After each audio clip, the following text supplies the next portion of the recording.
Hello there, good to be with you. Welcome to Cruising with the Stars, and what a little star in the firmament I have for you today. You'll know him, you'll have loved him, you'll still love him if you see him still performing. It is of little and large fame, the wonderful Mr. Syd Little. Lovely to have you. Lovely to have you here today. Hands up all those who thought I was dead. Put your hands down, you rotten lot. It's funny though, isn't it?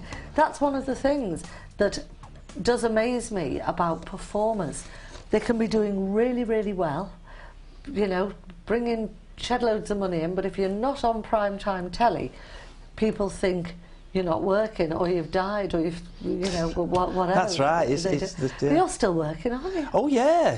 I'm, you know, sort of just finished a pantomime, and you know, got a few things in the pipeline for this year.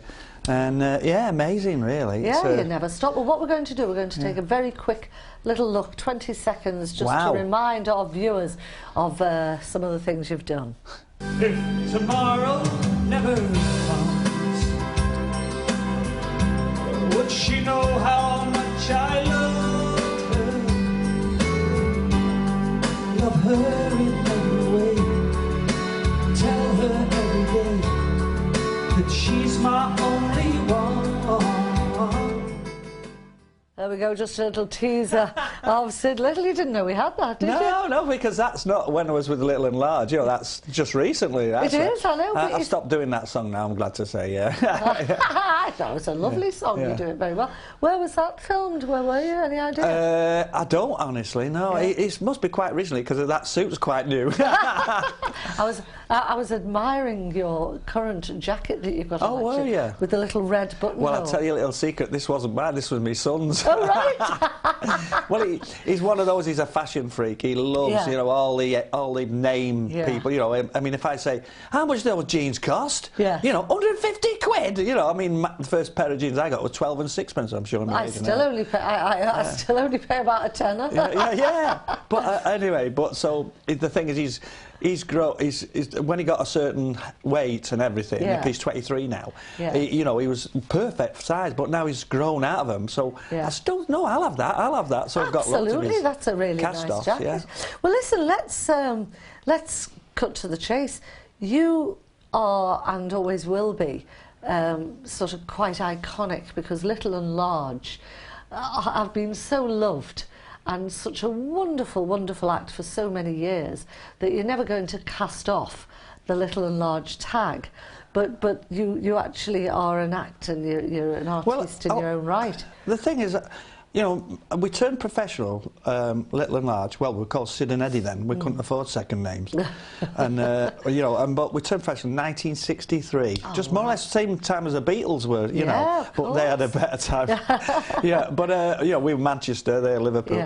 And, but the thing is, it was really... It was a great time because the Beatles, like I say, and all that, and music and everything was changing.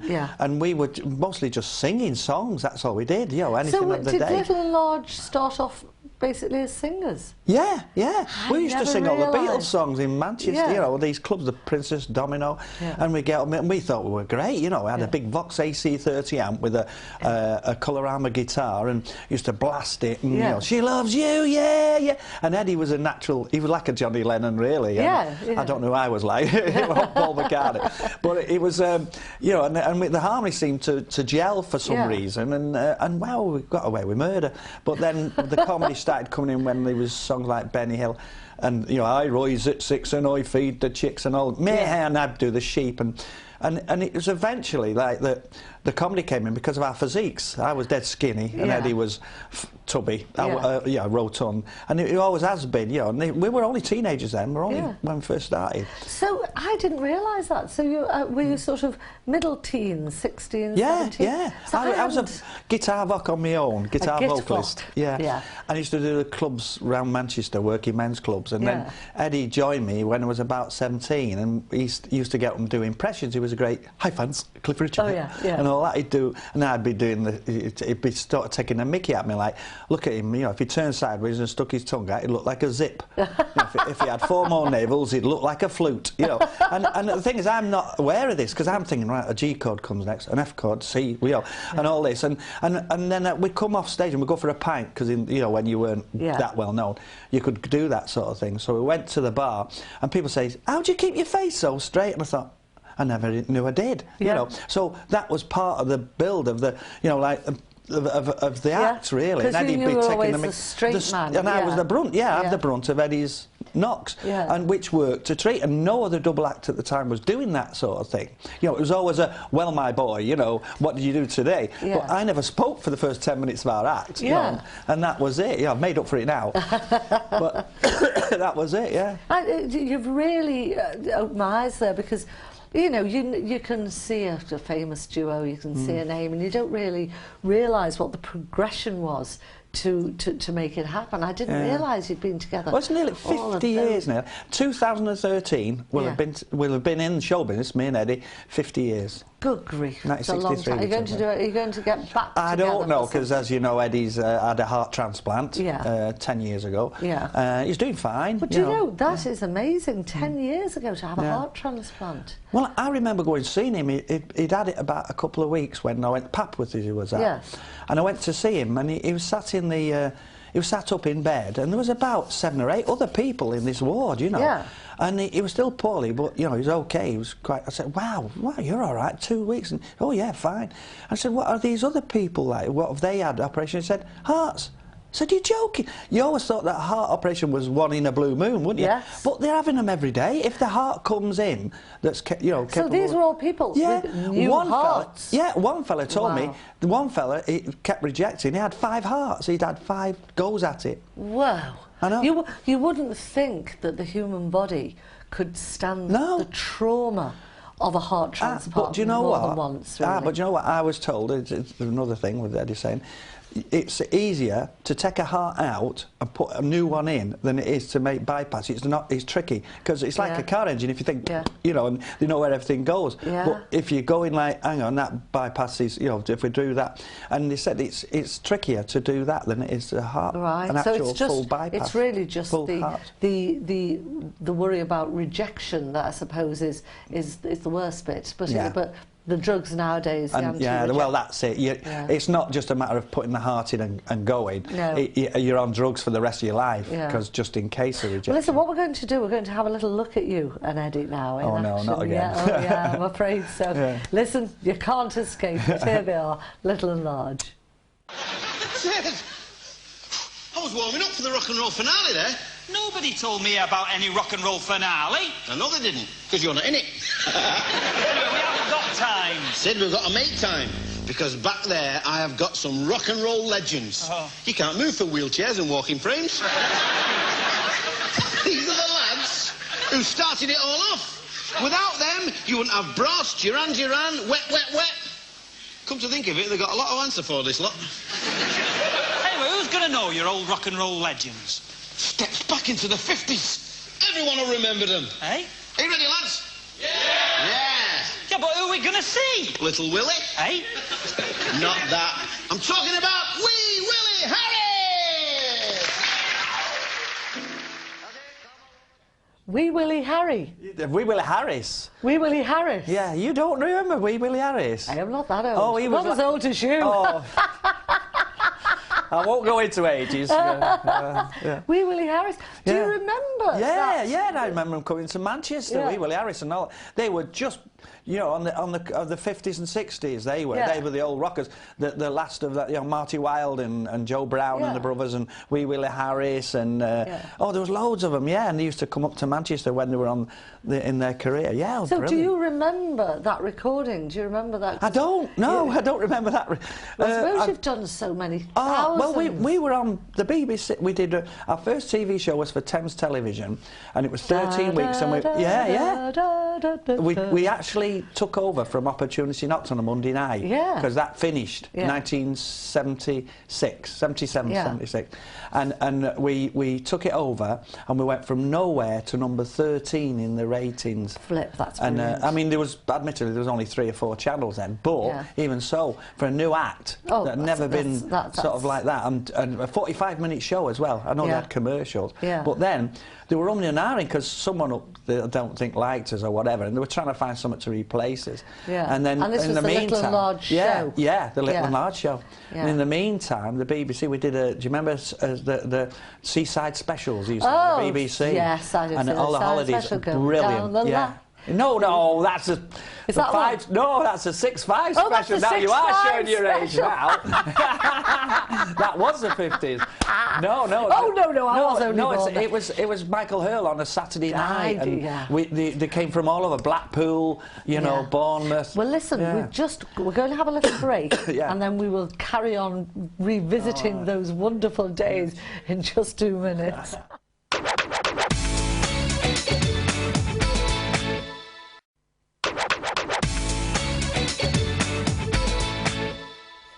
Hi there, welcome back. We've got the infamous and world famous Syd Little in with us today. Yes, well, it's lovely to have you in with us.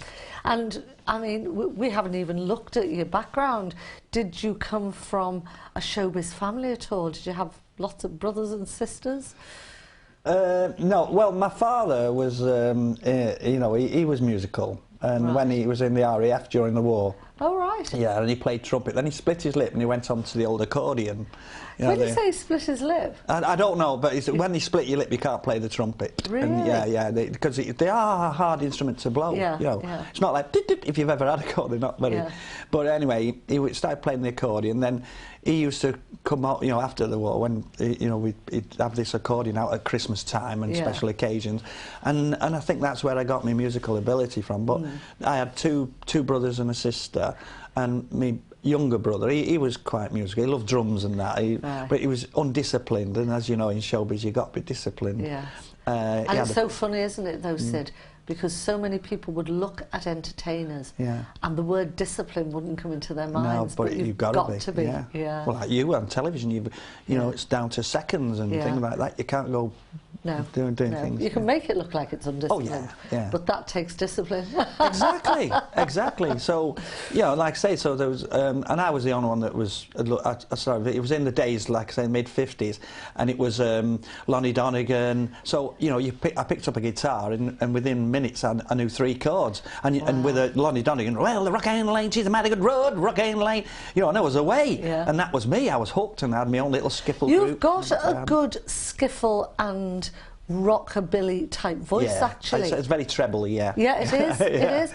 So when you were... That's what I do on the cruises now. It's amazing how many people say, skiffle, I've not heard skiffle for ages, Syd. I have a washboard that I give it to someone to play, you know. And it's amazing. It's very, you know, Lonnie Donegan, especially, like, my old man's a dustman, you know, and oh, does your chewing gum lose its flavour on the bedpost overnight? They love them. I absolutely bet. So at home, there was sort of music surrounding you. But when you were at school, well, what were you thinking you were going to do as a career? Because in those days, you couldn't really say, I'm going to be a singer or whatever. No, not like now. Job. It's like the X Factor. There's a lot to blame for that. Like, you know, ask any youngster now, and they'll go like, "What do you want to be?" They'll say like famous and rich, you know. But nowadays, like you say, it was I want to be a train driver. You know, I want to be a spaceman. You know, so what did something you want like to that. I don't know. I just enjoyed drawing. I loved it. I was hopeless at English. I was hopeless at maths, and any the proper ones that mattered. But the art, I was always, me and a girl I always remember, Helen Korean, was always her and me that were always top, either first or second one term, you know, and was always fighting for top space every year for art. And I used to love that. And when I left school, but at 15, because I went straight into it, which I couldn't go to uni or anything like that, because I didn't have the GCSE or whatever. They weren't but GCSE. It was a rich man's game in those days. University, you were. I mean, I even remember I was told, you know, well, not I was told, but in my school, if you got 5 O levels, you'd go into the civil service or something. If you got 7, 6, 7, you might be considered a teacher training college. Exactly. And if you got any more than that, you could go to university. Yeah. It was terribly hierarchical in those days. Yeah, Yeah. and it depended on you know, if you got and your income from your parents. Exactly. And my dad was an electrician, and my mum used to work, you know, and so and there was 4 of us, so it was quite hard. I was in a corporation house in Manchester. Yeah. But it was good. I remember I had a happy upbringing. It was good, and like I said, when I left school at 15. I was looking for a job, and in those days it was called a Youth Employment Bureau. Oh, you know? Right. Yeah. And used to go there, all the youth, you know, and it was a great idea. I don't know why they don't bring it back. And we say, what do you want to be? He said, well, I said I'd like to be a commercial. Oh, you have to go and have this and that and the other. A commercial artist. And I'd like to be a chef. Oh no, you have to go to college and all that, because I had to start earning to pay me mum, you know, like you do for your home and keep. Yeah. So I said, well, board and lodgings. I said, what do you fancy, a plumber? I said, well, and it was like October time, you know. And he said, well, we haven't got any plumbing jobs, but how do you fancy painting and decorating? So I said, yeah, anything, you know. Yeah. So I went for this, after a couple of jobs, you know, that were a bit naff, you know, I painting and decorating became my so who was your Svengali? Who was the guy that, and I'm saying man because it would have been a man in those days, that taught you the skills of painting and decorating? It was a little, I was with this little firm, because it was an apprenticeship. Yeah. You know, 'cause I think my wages were £2.10 for the week, 48-hour week. Yeah. But I'm going back. Yeah. But the thing is, and I did serve my time right up to 21, and that's when we turned professional. Yeah. Because our daytime job overtook my hobby. My hobby overtook my daytime job, which was the guitaring and that. Yeah. But it was a guy called George Jones and Company, George Jones and Son, and it was just a little outfit. It would be really, really interesting, and this was in Manchester. Yeah. So really interesting. If anyone watching knows that George Jones and Son is still around, you know, even under another name, drop me an email. Can you stick my email he'll have passed away now, George. Debbie at, there we go, Debbie at holidayandcruisechannel.co.uk. We'd love to know if you're still around. Listen, we're going to have a clip. We're going to take another clip of you in action now. Oh, heck. So here we go. They look familiar. Sorry? I said they look familiar. Well, from up north, you see, all look alike up there, don't you? Do we? Sid, hang on. Lads, do you know a song called Sugar and Spice? Yeah. Do you know it? Brilliant, Sid. I told you, your quiz in here. They back me, will they? Yeah, of course they back you. Go on, Sugar and Spice, off you go.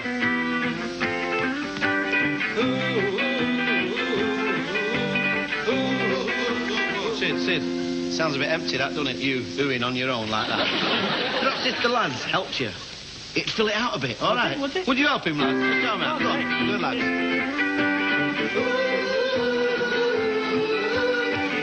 Now, whoa, hold it. It's not working, Start me this, Sid. Nah, sing of your calibre should be reduced to oohing. I don't know.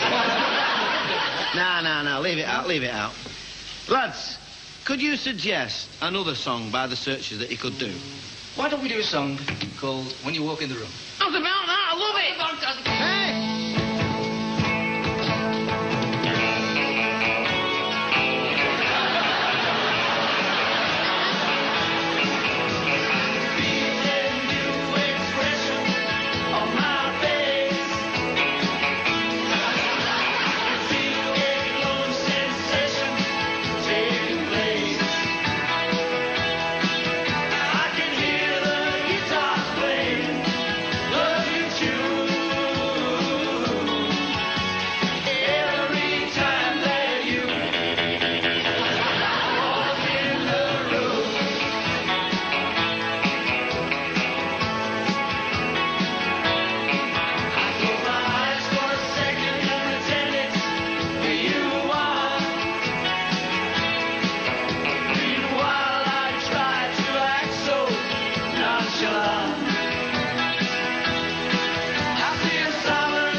is that's very, very funny. Touch of the Les Dawsons there. Yeah, yeah. He's really into it, isn't he? Yeah. Oh, it upset me that because he was a bit of a bully, and I'd say, oh, I want to play with the Searchers. No. You know, I'll get the guitar, and everyone thinks he could play, but he couldn't because all he knew was that bit, ding, ding, ding, or, you know, dang, dang, dang, dang, dang, but he'd learn it, and then, but he was very clever, very good with memory. I mean, I can play a song, and if I don't keep playing it, you know, about a month later, I'll have forgotten it. Right. But you know, I'm like now, like I say, on my own, I play guitar a lot now, and most of my acting when I do my singing. And I remember the Searchers very quickly.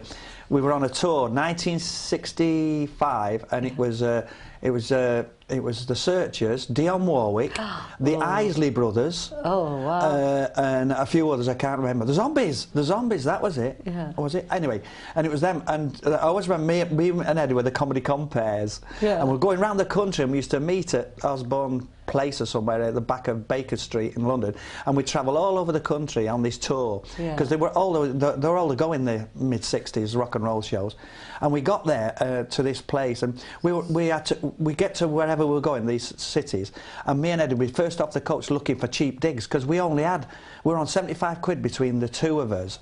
You're joking, really? Travelling around the country, these multi-millionaire Searchers and all that, they were all on this, lots of money.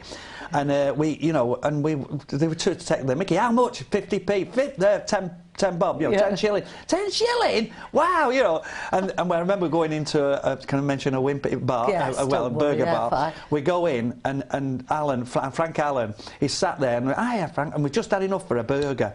And we had these wimpy each, me and Ed. And then all of a sudden he's had his, and he comes, and can I have flapjacks, please? And he gets his stack of flapjacks with cream. We couldn't afford them. And we watched him eat these, and I thought, one day when we get like you, we're going to have flapjacks. And I remember going, whoa, I had them stuck like that, yeah. And, so, were you, at that time, you hadn't hit the height of your fame at all? No, we was on a programme called Opportunity Knocks. Huey Green, friends. If you can't spell Little and Large, just put crap, we'll know what you mean. But it was, you know, it was called, like I say, we were called Syd and Eddie, we weren't even called Little and Large. And so then you in '68, somebody said, you know, you think you should change your name, you know, because we started moving around the country because the act was getting good. You know, it took 8 years to get this, you know, really groomed up to what we were. And then we went down to this club, and he said, I'll have you back, he said, but you've got to change your name. He said, it's crap, Syd and Eddie, you know. He said, so we said, well, what do you mean? He says, well, we're too close to it, you know. He says, well, imagine me phoning up your agent and saying, you know, have you got an act? So, yeah, great act. They sing, they dance, they play guitar. What they call Fred and Charlie. We got the point. Yeah. And then so Eddie, he was good on the typewriter, and we went up to the northeast, and we bought this second-hand typewriter, and he brought this, bug-eyed the next day, brought this sheet down. He said, pick a name, and there were all these Palmer and Nicholas, because he was into football and golf and everything. And so, and then right in the middle, Little and Large, and I said, Little and Large. He said, yep, that's the one. Yeah. And that was it. Well, it's a great name, and it works so very well. That was funny. That was great, that clip. I really enjoyed that. The Searchers still going strong. The Searchers. Listen, we are going to take another break, and we'll be back with you in just a minute.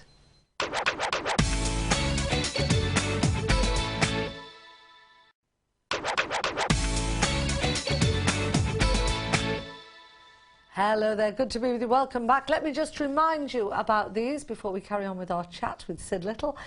These are two really good brochures. We send absolutely thousands of these out. If you've not been on a cruise, or even if you have been, but you want to know whether it would be good to take the whole family with you, these are absolutely free of charge. Two ways of getting them. Call us on 0871 423 4444 and we'll send you a copy of each of them. Now, if you do it that way, the calls will cost you 10p a minute from a BT landline.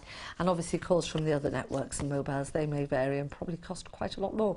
Or you can email us. Just get to the www.holidayandcruisechannel.co.uk and we will send a couple off to you free of charge. OK, today I'm chatting to very funny man, very interesting, Syd Little of Little and Large fame. Now, one of the things that we were chatting about earlier, I said, what do you now that you're not with Syd Little, Eddie Large. Get it right one day. Yeah. Now you're not with Eddie. I mean, but you go out yourself, you do lectures on cruise ships, you sing, you chat, you do all Well, sorts. I've been on my own for like 10 years now, and it's great because I get to sing a song all the way through without him butting in. Without being stopped, yeah. But what do you see, I said, do you consider yourself to be, well, what are you? Are you a comedian? Are you a singer? You said, I'm not a comedian. No, I like to say I'm an entertainer because, like I say, I play guitar, sing, and I do humour, lots of comedy, you know.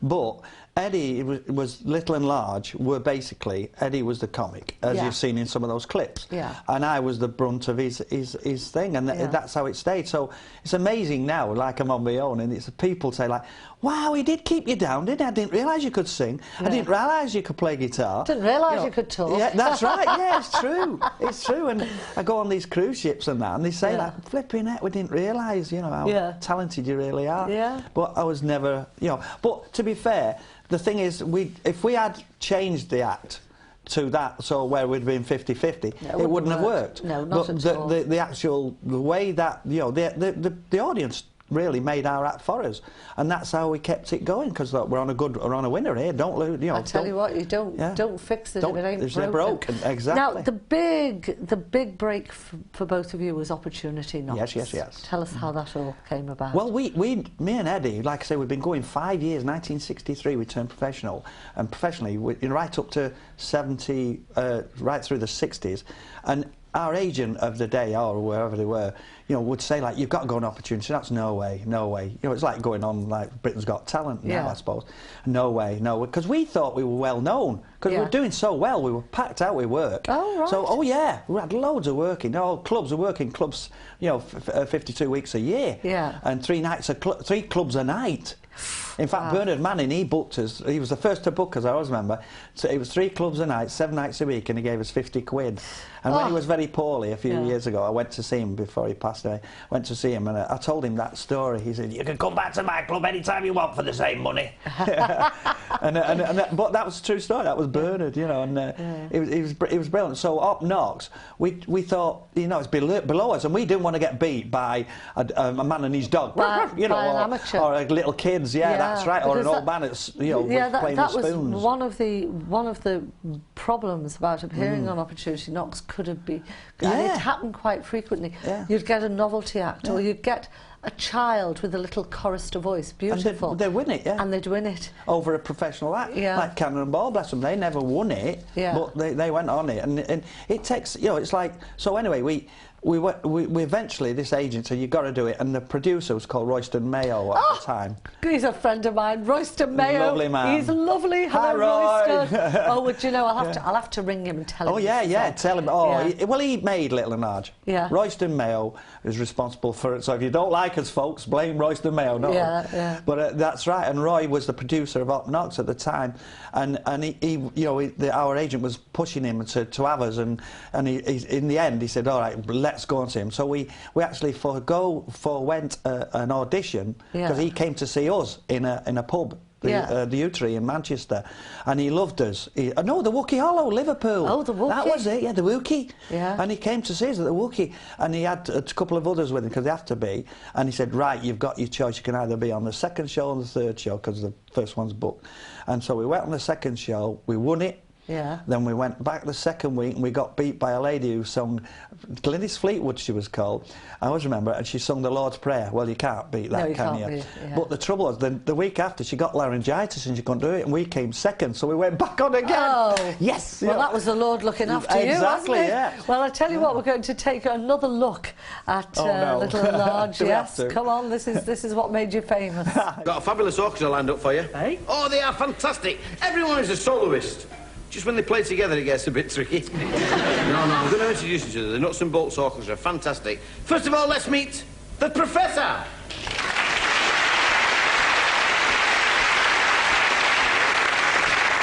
Ladies and gentlemen, Dr. Bolts.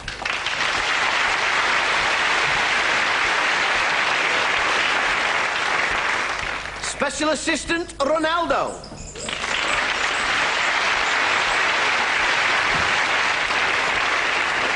And Consultant of Music, Cyril.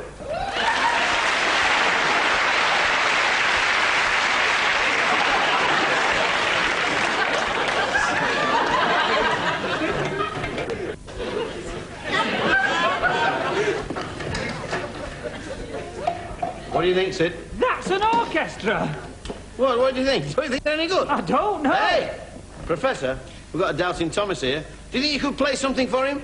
A Spanish dance in D. Indeed.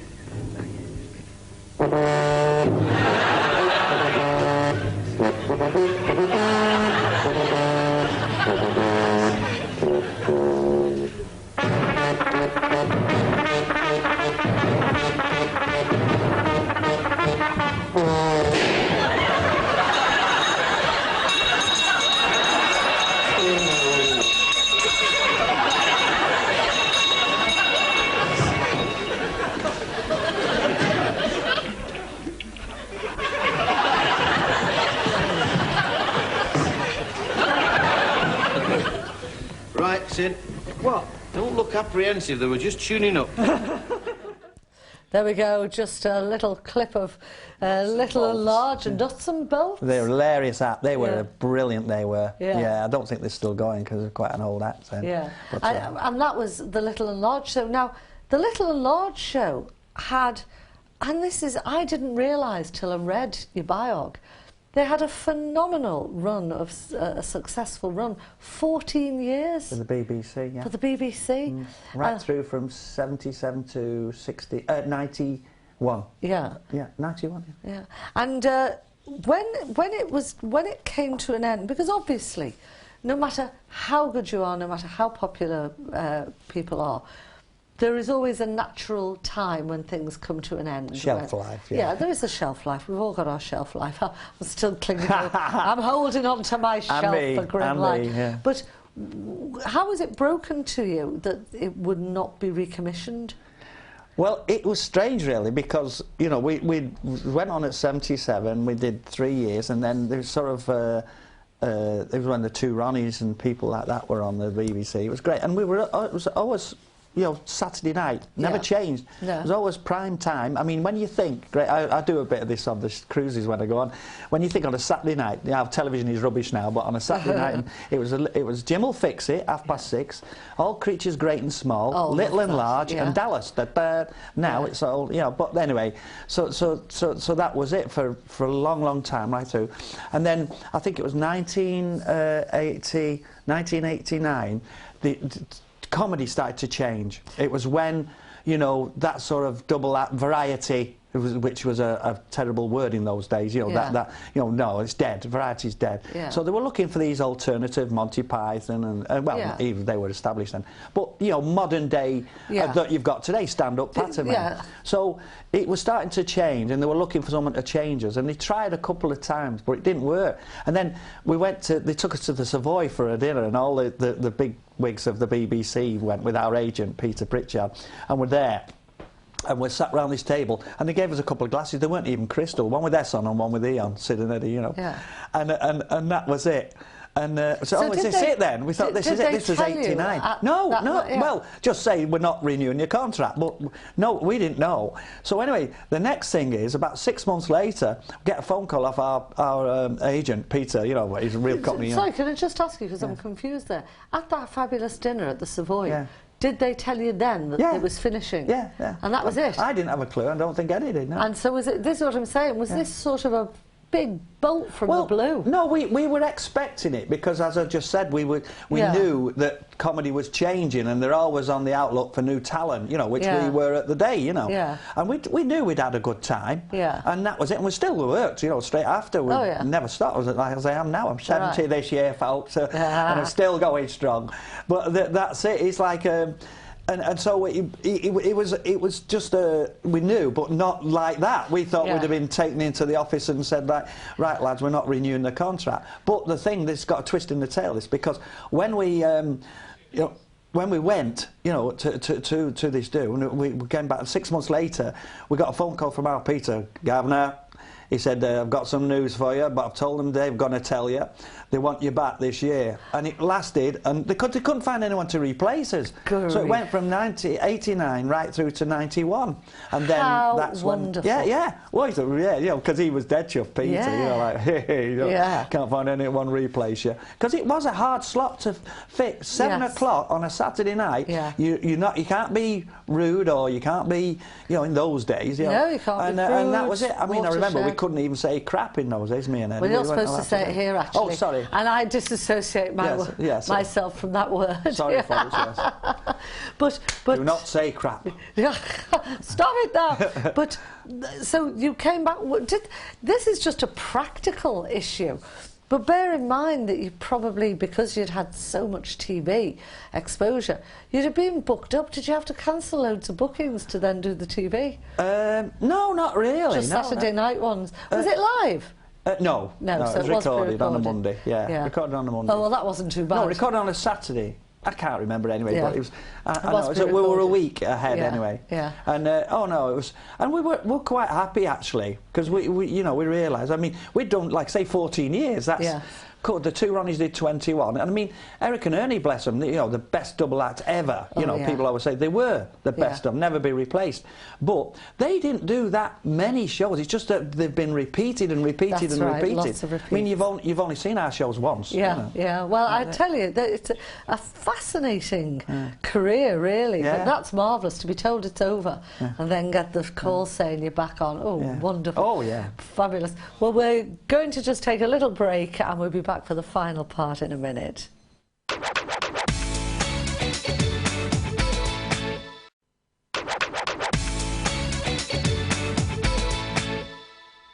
Hi there, welcome back. Today I'm chatting to the lovely Syd Little, and what an exciting and what a brilliant career that you've had and you're still having, which is wonderful. Don't you think that probably with older acts, old acts don't die, they all finish, do they? They just fade away. Well, people say, like, when are you gonna retire? I say I don't want to retire because I enjoy it. I enjoy doing what I'm doing. Like I say, in the mid-90s, Eddie had the heart transplant. He started getting diagnosed with heart failure. And this was after you'd finished, when it was the TV. The TV had been and we were still working, stopped, doing summer seasons and pantomimes and everything. It was great. But then he started to get very poorly, and then eventually he had the heart transplant. So I thought, I don't want to finish. I want to keep going. So I started asking a couple of agents, and then I started getting cruise ships. Was it quite frightening going on your own? It was. Yeah. A friend of mine, Chris Gidney, is in this organisation called Christians in Entertainment, and he sort of said, Syd, you should go on, and because I'd written this book called Little by Little. Yeah. Still on sale, folks. Yeah. And it was Little by Little, and it was. Great name. And it took me a second to get it, actually. Little by little. Very, very good. No, but and so he said, go on to tell, because it's an interesting story. So I started doing little lecture-y type things, on these Christian things, and because I had my son. Well, I've still got my son Dominic. He's 23 now. I had a son called Paul who died of an overdose of drugs at 27 in 95. And I got a daughter now. She's 40 odd now, nearly 40, just 40. Sorry, Donna. And she's given me 2 granddaughters. Oh, how Paige Isabella and Lexi Monique. If you're watching, get to bed. They should do, it's a lovely, and really nice. And she had a problem, Donna. She was attacked by an irate boyfriend and left for dead. Now, who's this, Donna? My daughter. Your daughter? From my first marriage. I've been married twice. I've been married to my second wife, Cherie, now. I love. 37 years in April. Oh, dear man, she looks a mere child. Oh, bless you. Thank you. Oh, you've seen her. Lovely lady. She's waiting for So that was it. It was like I kept doing the cruise ships and I started getting good at it, and I got 2 good hour spots, open for bookings, folks. And and I had to do a lecture as well about my life, more or less what I've said, and more with. I've got DVDs like you've got. I've not got that Searchers one. I like that. It's good. Well, we'll give you a copy of that. Bless you. The other thing is though, when you started taking life a little bit easier, I've just noted, when I say easier, you've been on shows like Shooting Stars. Yeah. Now, tell me as well, the reality show, the rep. Trust Me, I'm a Holiday Rep. Trust Me, I'm a Holiday Rep. That's it. Now, you were on that, were you not? Yeah. What on earth got you to go on something like that? Because I don't associate you with reality TV. No. I did very well on it, apparently. Someone said, oh, you were great on that, Syd. You've got a lot of listeners and a lot of viewers. And it was me and Jodie Marsh, before she went into the bodybuilding. It was Jodie Marsh, yeah, but Jodie Marsh, me, a guy called Wright, I forget his first name now, bless him. Matt? And no, he was off Coronation Street, right. you know, and it was all that. And why she had me on? I know the one you mean. He's the one. He's in a band, and we've had him on here. Oh, that's he's a right. singer. Right. Yeah, that's right. Yeah. And anyway, so it was, and there was a few. There was about 8 of us, or whatever. Scott Wright. That's Scott Wright. That's Yeah. it, yeah. And I'll tell you who was on it as well. Nina Miskoff. Oh. And Nina slagged. She hated Little and Large. This is. I got time to tell it. She hated Little and Large. Yeah. Every time we were on television, she slagged us off. You know, here they are again, that northern comic, and you know. She hates anyone north of the gap. Yeah. So the thing is, after that programme, 10 days we were together in this. But you know, we had to be holiday reps. You know, and in Cyprus, and it was great. And the thing is, by the end of it, I got a lovely letter off her saying, Syd, it's gone full circle now, and I've changed my mind about, you know, you are a lovely man, and this, that, and the other, and, you know, I was wrong. Because I started, you know, on this, I took my guitar with me and everything. Yeah. And, you know, like I was doing the pub crawls with all the kids in Iron Apple or whatever it was. And I've got my guitar. Whoa. Yeah, at my age as well, at my age. And I'm going ding-a-ding-a-ding, you know. And she said, wow, but getting up, Buddy Holly and all. Yeah. And all these kids are loving, Syd, come on, girl. And they had me on the table drinking these shots and all that. And, oh, it was brilliant, and I really got I got a lot of reaction from it. You know. You enjoyed doing that. So the jungle next. The jungle. Are you watching? Oh, don't. No, not the jungle. I don't know about the grubs, but no. And rats. I don't like rats. Oh. I don't mind anything except for the bugs. I could I don't. Stick a witchetty grub anywhere near my lips. No, couldn't stand it. A witchetty grub. Witchetty grub. Right, we are going to just take a look now, final look at you singing as a soloist. Do we have to? Quite recently. Yes, we do. It's not a good cover. No, it's all right. You're marvellous. Someone actually took that, and I don't know who it was, because you know, it's YouTube, isn't it? You got that off YouTube. Oh, well, you can sue them later. Here it is. I do something I've not done in 40 years. I've been with a double act, a comedy double act. I've not actually got to sing a bad salad. No, I said that wrong, haven't I? A sad ballad. I'd like to sing one for you. It's one of my favourites. I hope it's one of yours. It's called If Tomorrow Never Comes. Thanks, young man. Sometimes late at night I lie awake and watch her sleep,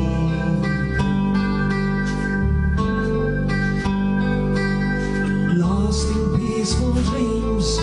Turn out the light, lay there in the dark. Then a thought crosses my mind: if I never wake up in the morning, would she ever doubt the way I feel about her in my heart? If tomorrow never comes, would she know how much I love her in every way? Tell her every day that she's my only one. And if my life on earth were through, could she live this world without me? Is the love I gave her in the past gonna be enough to last if tomorrow never comes? I've lost loved ones in my life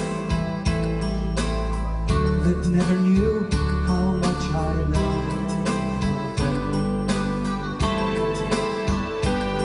Now I live with the regret that my true feelings for them were never revealed.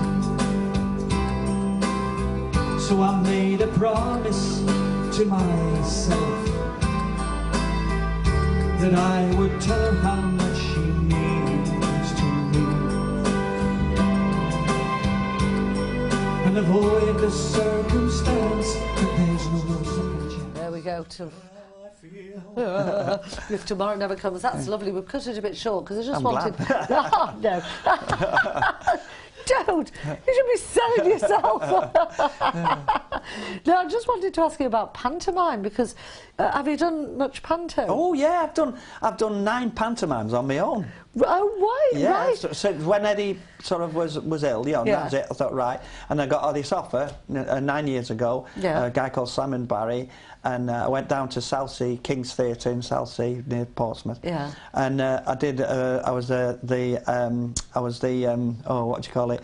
The Emperor of China. Oh. And he said, Who flung down? Yeah. Yeah, that's and he came to me at the end of the dress run, and he said, Syd, I want first refusal next year.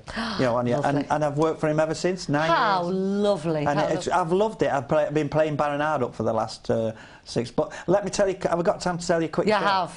Right. I'll give you the evil eye when you've got to stop. As I told you, I've got 2 granddaughters, Paige and Lexi, and they'd never seen their granddad in pantomime before, and they came to see me at Runcorn, funny enough, and I was there, and I was playing the Emperor of China again, and I come on, digga-digga-ding-ding-ding, you know, in a rickshaw, and one of the villagers shouted, they're watching me, they've never been before, with their mum and Cherie, my wife, and they sat there watching me, and one of the villagers shouts out, the Emperor of China! And this little voice shouted out, no, it's not, it's me granddad. Yeah, that's Paige. How lovely. And they brought the house down, I said, can you come every night?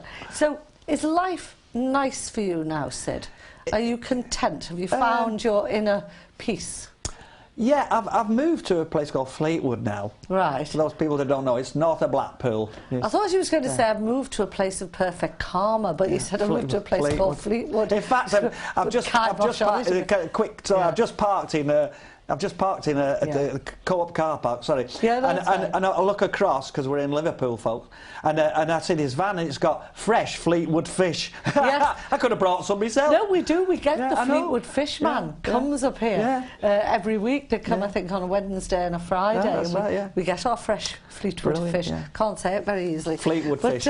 So it's been lovely having you on the show today. Really enjoyed having a chat with you. And, you know, I wish you the best. I know that you probably want to do a Tommy Cooper and it all end on stage, because I can't ever see you finishing. Thank you so much. It's been a pleasure. Thank you. And from me, Debbie Jones, until next time, do take care.